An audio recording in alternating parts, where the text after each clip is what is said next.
Kiven's shuttle had crashed 3 days ago on Zentara 7, and he was exhausted. The human colony ship he'd been traveling with had suffered a catastrophic navigation failure, scattering escape pods across this sector of space. His pod had landed him here, on a planet that wasn't supposed to have any settlements at all. Turned out the databases were wrong.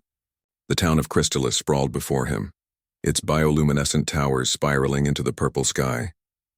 As Kivan stumbled through the main plaza, clutching his injured ribs, he noticed something odd. Everyone staring at him was female. Tall, elegant Zentarans with opalescent skin and curious amber eyes. Dozens of them. "Please," Kivan croaked, his translator implant struggling with their dialect. "I just need somewhere to rest, anywhere." A figure stepped forward from the crowd. She was shorter than the others, with darker skin that shimmered like oil on water. Her expression was intense, analytical. "You're human," she said in perfect standard. "Male human." "Yeah, and I'm also injured, and come with me." The woman didn't wait for his agreement, simply turned and walked toward a nearby building. Too tired to argue, Kivan followed. Her name was Anna, she explained as she led him through crystalline corridors. She was the colony's chief xenobiologist, originally from Earth herself, though she'd been living among the Zentarans for 5 years. The settlement was exclusively female, she told him, as the Zentaran species had suffered a plague that had wiped out their males 3 generations ago. "They reproduce through parthenogenesis now," Anna said, guiding him into a medical bay. "But it's not sustainable. Genetic diversity is collapsing." Kivan sat on the examination table with a grunt. "That's terrible, but I really just need to sleep and contact my people. The council is meeting about you right now." Something in her tone made Kivan's exhaustion evaporate. "Meeting about me, why?" Anna pulled out a medical scanner, running it over his torso. "Because you're the first male to set foot in this town in 15 years.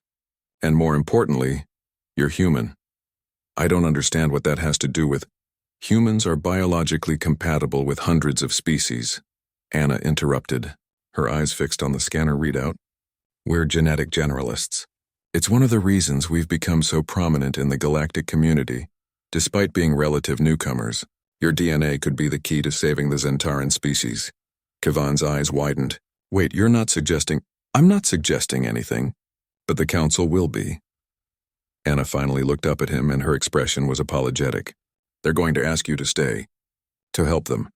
Before Kivan could respond, the door chimed. 3 Zentaran women entered, their crystalline robes marking them as officials. The eldest stepped forward, her amber eyes studying Kivan with an intensity that made him uncomfortable. "Human male," she said, her voice melodious. "I am Elder Zira. We have a proposition." Kivan glanced at Anna, who gave him an encouraging nod. "We need genetic material to save our species," Zira continued. "Dr. Anna believes your human genetics could be compatible with our reproductive protocols. We would compensate you generously, provide you with anything you need. A home, resources, status." "I have a colony ship to get back to," Kivan said carefully. "My people are scattered across 3 star systems," Anna said quietly. "I checked the distress beacons. It'll take months for rescue operations to coordinate, maybe longer. You're stuck here anyway." Kivan ran a hand through his hair. This was insane. He'd crashed on an alien planet, and now they wanted him to. What exactly? "What would this involve?" he asked. Anna stepped forward. "Genetic sampling initially. I'd need to study your DNA compatibility with Zentaran biology. If successful, we could develop a hybrid embryogenesis protocol. You wouldn't have to directly contribute if that's your concern. This is science, not—" "But if he wished to," another council member interrupted, her eyes gleaming. "Traditional methods would not be refused." Anna shot the counselor a sharp look. "Sella, we discussed this. This is Kivan's choice." The room fell silent. Kivan looked around at the faces watching him. Dozens of them now, as more Zentarans had gathered outside the medical bay, pressing against the transparent walls.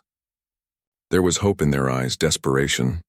He thought about his own species, about Earth's history. Humanity had nearly destroyed itself a dozen times before learning to cooperate, before reaching the stars. These people were facing extinction, and he had the power to help them.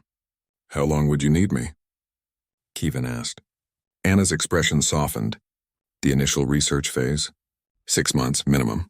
Longer if the protocols need adjustment. And you'd help me contact my people, Let them know I'm alive? Immediately, Zira promised. You would be an honored guest, not a prisoner. Kivon closed his eyes. He'd only wanted a place to sleep, to recover, to find his way home. Instead, he'd stumbled into something far bigger than himself.